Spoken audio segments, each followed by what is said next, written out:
Comrade Dipankar Bhattacharya, तमाम विधायक और यहाँ मौजूद बिहार के अलग अलग हिस्सों से आए हुए जो हर वक्त में छात्रों और युवाओं की एक प्रेरणा बने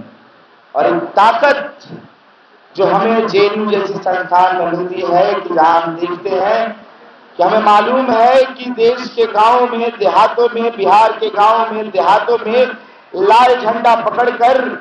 लोग चल रहे हैं कि इस देश के गरीब के बच्चे पढ़ सके और विश्वविद्यालयों में जा सके।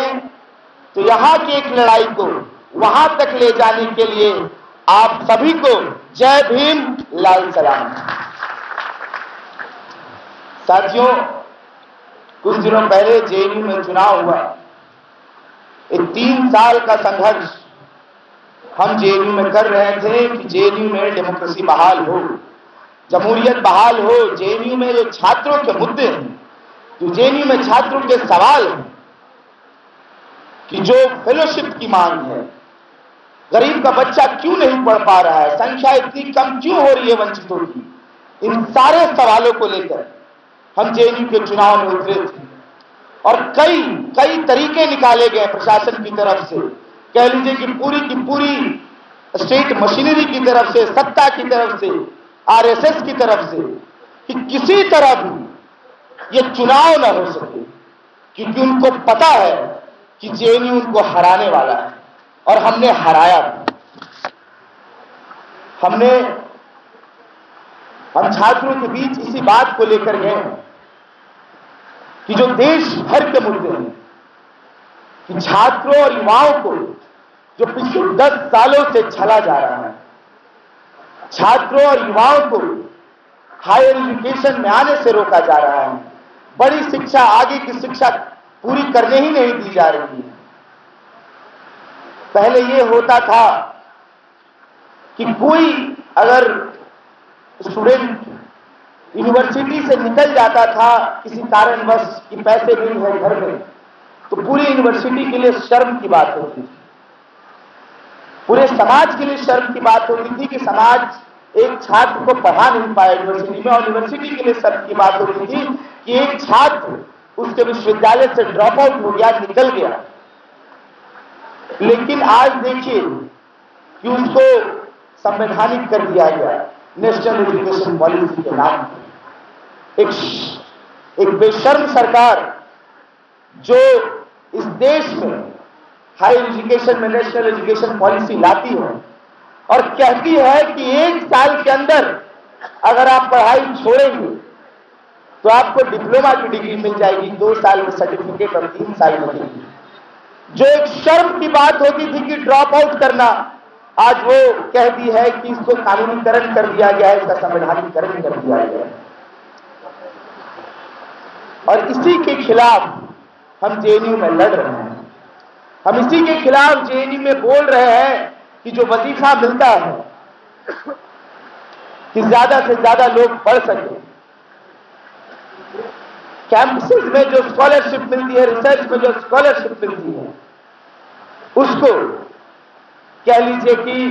बढ़ाया ही नहीं जा रहा, रोक के रख दिया गया, उसके खिलाफ हम जेएनयू में लड़ रहे हैं। तो जहां एक लड़ाई हमारी आइडियोलॉजी की थी, लाल झंडे की लड़ाई थी, जहां पे हम इस बात को कहने निकले थे कि गरीब का बच्चा, वंचितों का बच्चा, दलित का बच्चा, मजदूर का बच्चा, किसान का बच्चा कैंपसेस में पढ़ेगा, तो वही दूसरी तरफ अखिल भारतीय विद्यार्थी परिषद और आरएसएस पूरे कैंपस को बांटने में निकले थे हिंदू और मुसलमान के नाम पर, और जिसके खिलाफ हम खड़े होते हैं। और एक तरफ हमारी आवाज पढ़ाने की तरफ होती है, शिक्षा की तरफ होती है, शिक्षा में बेहतरी की तरफ होती है, वो हराती है सांप्रदायिक ताकतों को और हमारी वहां पे जीत होती है। तो आने वाले वक्त में एक और चुनाव है और जेएनयू ने एक मैंडेट इस सरकार के खिलाफ दे दिया है। जेएनयू में आप भी जानते हैं कि देश के अलग अलग हिस्सों से लोग पढ़ने आते हैं। एक छोटा देश है, उड़ीसा के कालाहांडी से भी लोग पढ़ने आ रहे हैं, तेलंगाना के किसी गांव से भी पढ़ने आ रहे हैं, जम्मू कश्मीर के किसी शहर से भी आ रहे हैं और बिहार के अलग अलग छोटे छोटे गांव से, देहातों से भी लोग वहां पढ़ने आ रहे हैं। और वहां पे लाल झंडे की ताकत है, वामपंथ की ताकत है कि इस तरह की डेमोग्राफी कि देश के तमाम हिस्सों के लोग पढ़ सकें, ये हमने बनाया है, ये हमारी जीत रही है। और वहां कह लीजिए कि वो एक मैंडेट देता है और वहां पे जो जे यूनिवर्सिटी बन के आता है, इन तमाम राज्यों की बतौर एक आवाज रहती है, इन तमाम राज्यों के छात्रों की आवाज रहती है। तो आने वाले वक्त में देश में भी चुनाव है और देश में भी चुनाव राज्यों के लोग वोट देंगे। और छात्रों और युवाओं ने एक मैंडेट इस सरकार के खिलाफ दे दिया है कि हम तुमको हराने वाले हैं और हम तुमको एक जगह हरा चुके हैं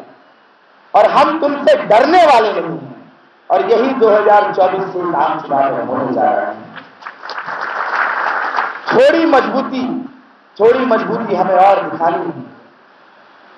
कहते हैं कि न हम सफर न हम नशी से निकलेगा, हमारे पांव का कांटा हम ही से निकलेगा। तो जो हमारे पांव में जो कांटा चुभाया है इस सरकार ने, जो देश को बांटने का काम किया है इस सरकार ने, जो छात्रों के ख्वाबों को मारने का काम किया है इस सरकार ने, जो महिलाओं पर लगातार हमले किए हैं इस सरकार ने, जो दलितों और वंचितों को शिक्षा और रोजगार में जाने से रोका है इस सरकार ने, इसके खिलाफ हमें लड़ना तो पड़ेगा। और एक मजबूत लड़ाई की जरूरत हमें है यहाँ, एक मजबूत लामबंदी की जरूरत है हमें यहाँ पर, एक मजबूत छात्रों युवाओं के मोर्चे की जरूरत है हमें यहाँ पर। और आपकी तरफ से जो मैसेज है, ये मैं फिर से जेएनयू लेके जा रहा हूं कि बिहार में भाकपा माले तैयार हो चुकी है इस सांप्रदायिक ताकत को खत्म करने के लिए। और हम जेएनयू की तरफ से पूरे देश को आह्वान ये करेंगे कि आप भी तैयार हो जाइए बिहार के तर्ज पर, लाल झंडे के तर्ज पर, कि ऐसी फासिस्ट सरकार को, ऐसी खूनी सरकार को, ऐसी सांप्रदायिक सरकार को जड़ से उखाड़ फेंकने के लिए और देश में संविधान को बचाने के लिए, इस देश को बचाने के लिए वंचितों और दलितों, मजदूरों, किसानों, महिलाओं की आवाज को बचाने के लिए। शुक्रिया। इंकलाब जिंदाबाद।